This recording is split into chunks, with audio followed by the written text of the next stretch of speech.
are stories that happen, but so much of what happens in all of these shows are us trudging through the woods and laughing so hard at how insane it is. First, just wants something to believe in, you know? Yes, I know. Yes, I know. Okay, we have Coco. We have a blanket. We have a horse-drawn sleigh. The only thing that's... What? It's snowing. Oh, as if by magic. That's what I was gonna say, that it should be snowing.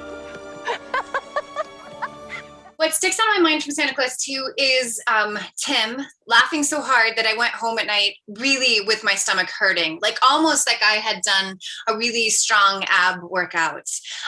Laughing so hard off camera that when it came to be on camera, I was like absolutely exhausted from the laughter just behind the scenes. The swear jar for the grown-ups on set, because we were always around kids, and it got pretty good. I think that they got some great financial reward there.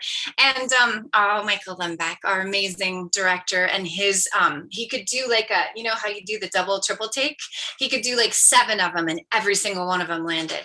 That's what I remember. Hi.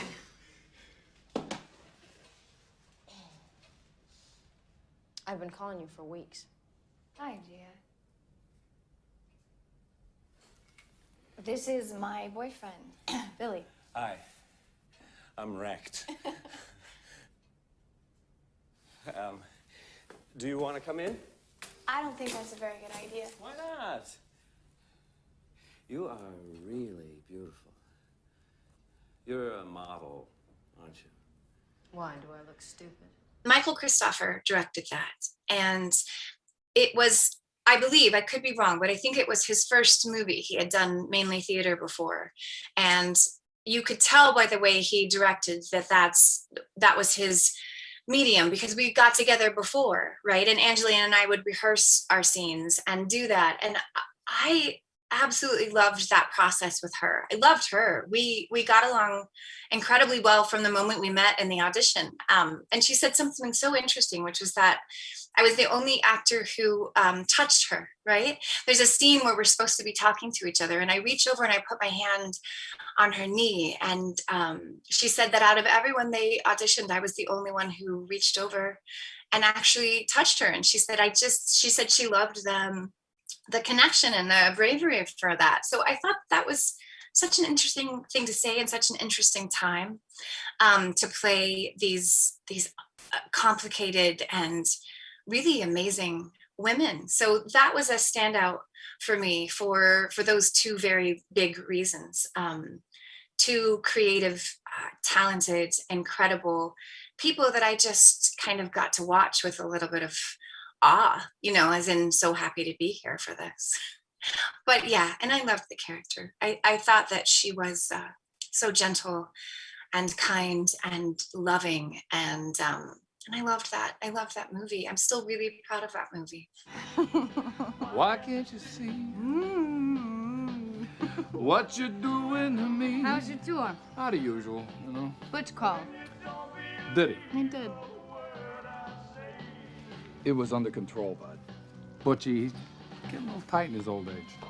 Nothing wrong with old age, Frank. Let us get there.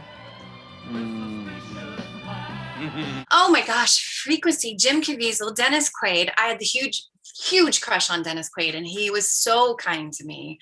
I remember also laughing quite a lot on that one, and I remember the dance with Dennis Quaid, because probably all of my, teenage years were spent wishing to dance with Dennis Quaid, and I got the chance. So it was a little wish fulfillment there.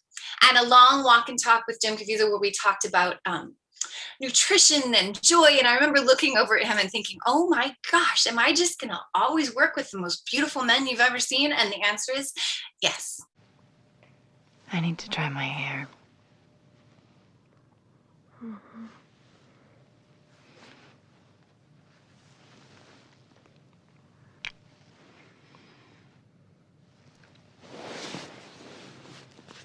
Are you gonna watch me again?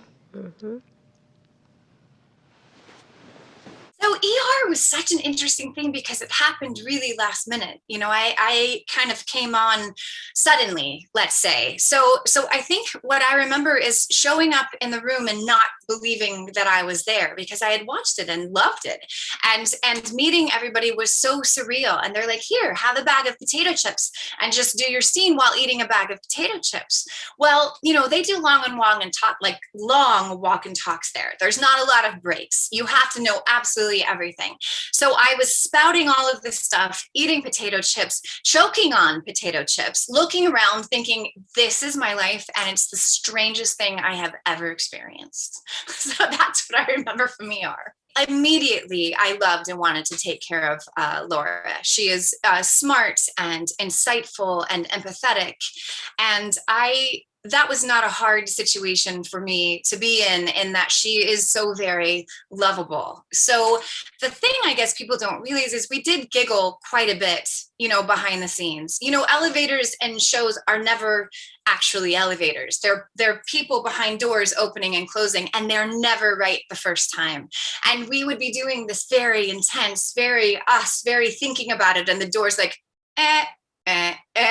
So I remember that for sure. Step away from the case.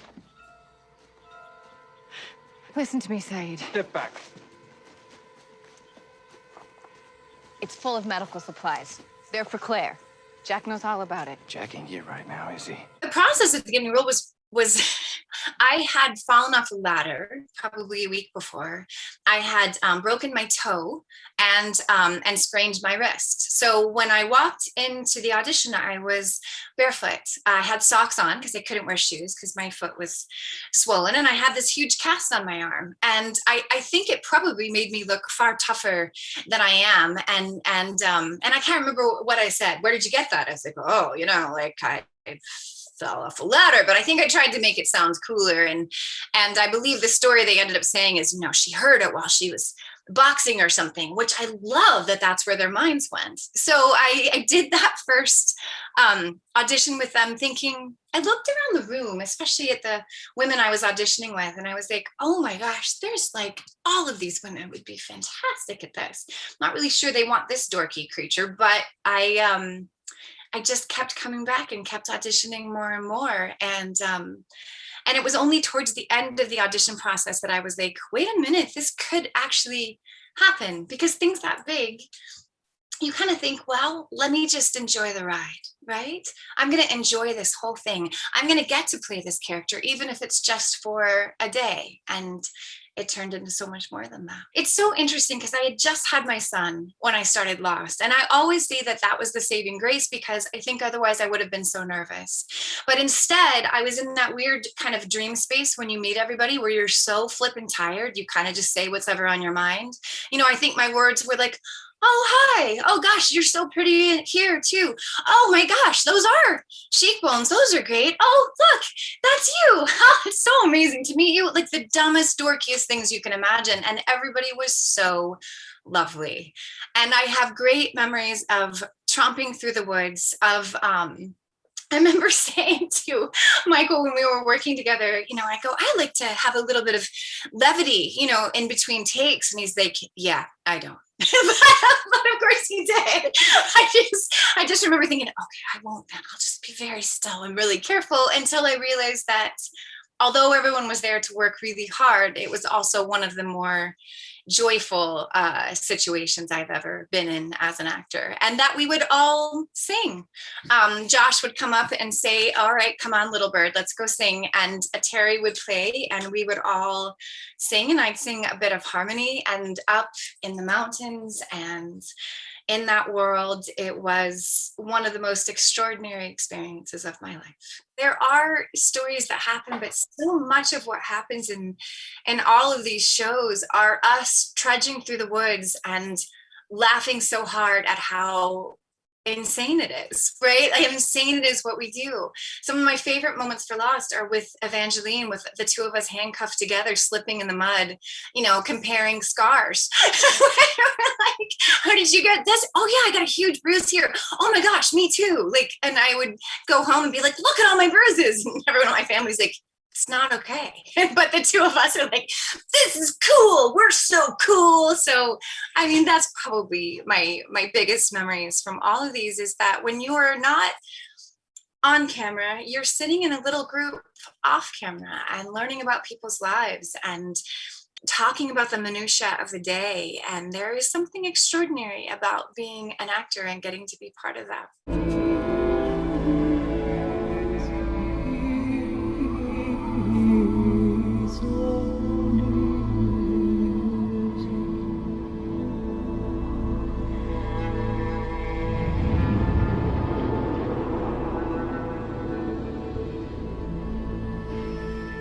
I was offered a sci-fi show where I got to work with all of these kind of lovely people, and at the same time, you know, do some kick-ass alien stuff. And I am a huge sci-fi nerd, so it felt like a no-brainer to me to be in this reboot of a show that I remember when I was little, like thinking, this is amazing.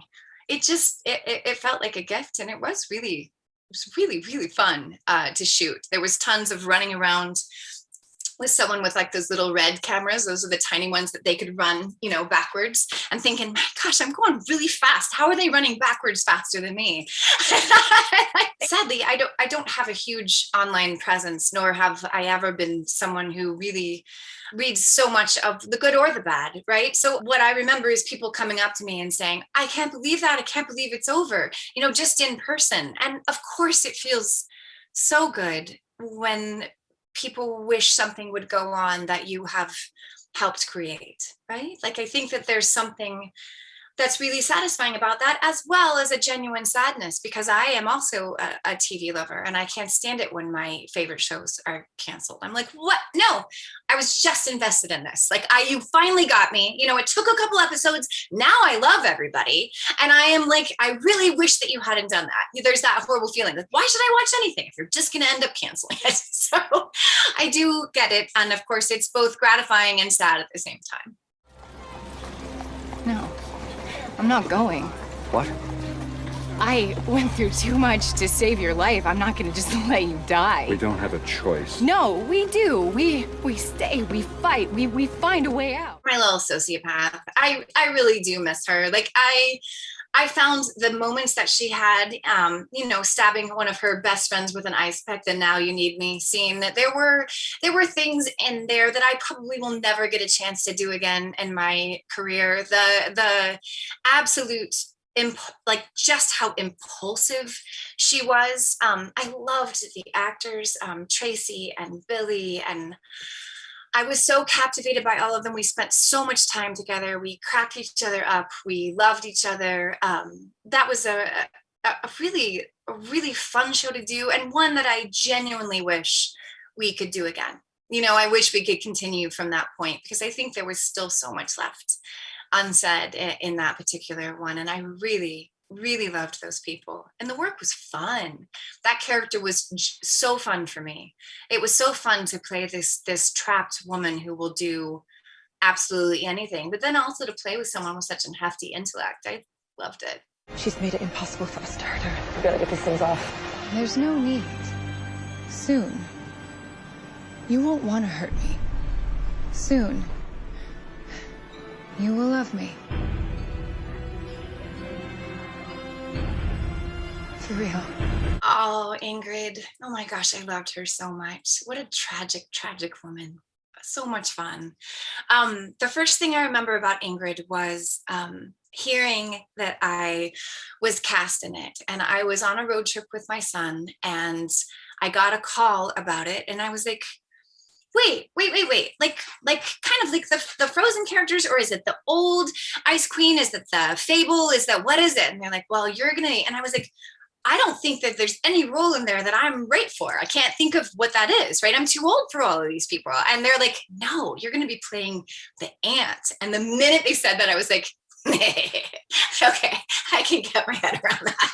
I mean, that's amazing, because then I got to kind of originate an idea, right? That kind of came from all of these different sources, but was kind of mine to mess with and create and be in it. And I absolutely loved it. And the second thing I remember is going for my first wardrobe fitting and seeing the love and the care and the artistry that goes into those costumes and wearing that amazing outfit for the first time. It's really an extraordinary experience. It's so fun to get to create something and get to wear something and have it all made into this world that you only imagined from when you were little. So that was my experience at Once Upon a Time. And I loved the actors as well. They were great fun to play with.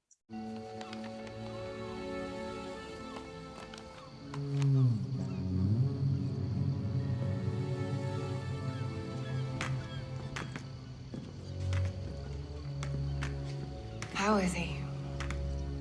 Half dead. For a long time. My favorite thing about Outer Banks is we're the kids. I had the best time playing with them. They are so funny. When they do those crazy wide shots, that's when everybody kind of goes a little like rogue, let's say, kind of says what comes into their heads and really does kind of try to crack everybody up. And I, after being doing improv for most of my life, I felt like it was great. We could just all go there. I don't think I ever broke, but I think I made two of the kids break. And I really do take that as a badge of honor, to be sure. That character was hard for me because she's all those things that I think that I don't want to be. She is entitled. She is this wealthy, difficult, entitled, privileged white woman. And I don't want to be that. But here's the thing. It's such a fascinating experience to try to dive deep into somebody that you don't necessarily want to know. You gain a little bit of empathy. And that was probably fascinating to me. It doesn't mean that I agree with her, but she was an interesting role to play. I won't say that I grew to be in love with her the way that I do all of my other characters, but I grew to see why she wanted what she wanted. And that made it interesting to me, as it always does. If we don't know what we want, how do we go about acting it, right? Can't be together. It won't work. I've forbidden you from seeing her. We're not supposed to be. I know my feelings for you are real. Juliet and every legacy in Savannah dies tonight. Keep your fangs in your mouth. We won't have a problem. We will always have a problem. It's so interesting watching the Byrnes, isn't it? Because they are so warm and visceral, and it's a family. Like, you see the love, and then you have our odd little Fairmont family, and you have these two seemingly isolated parents, and then you have these amazing kids, and everyone is trying to figure out their own thing in a matriarchy, but a matriarchy with, a predator in the lead for the most part, right? So I think that I was fascinated as to what those relationships look like, and what I came to was that with Sarah Catherine, with Gracie, the amazing actors who played my daughters, loving them was easy. They're incredible women. And same with Will, who played my husband. He's such a good, wonderful, strong man. So loving them was easy. Having that affection be there was easy. So my next part of the equation was, well, how do you then delve into the other of it, right? How do you delve into someone who has been alive for 500 years, who is indeed a predator, and you love your family fiercely, and that's where it comes from. Everything you do is to protect them, and I think that's what Margot does. Maybe not effectively, but she does try. There's no bigger day in a young legacy's life than the consecration ceremony. You mean the Monsters Ball? Don't be so colloquial, dear. Beauty rest now. I think one of the things that draws me to sci-fi and fantasy, why I'm drawn to it, is how women get to be. That really has a great deal to do with it. I think sometimes when you step outside of the norm, you step into fantasy, you step into science fiction, women get to kind of do anything, right? They have a tremendous amount of strength. They're outside the lines. They're talking about things they wouldn't normally get to talk about. There is a bravery and a new frontier thinking to sci-fi and fantasy that has always appealed to me because it is outside the box. It is outside the norm, and I love that. I love that about it, and I think that's why I come back to it again and again and again, because I love to read it, I love to dream it, and I love to be in it. It's a little bit of childhood wish fulfillment, reading Dune as a kid, reading Lion the Witch in the Wardrobe, A Wrinkle in Time. You want to be in those stories, and here I am as a 50 some odd year old woman, and loving every second of getting to live those childhood dreams.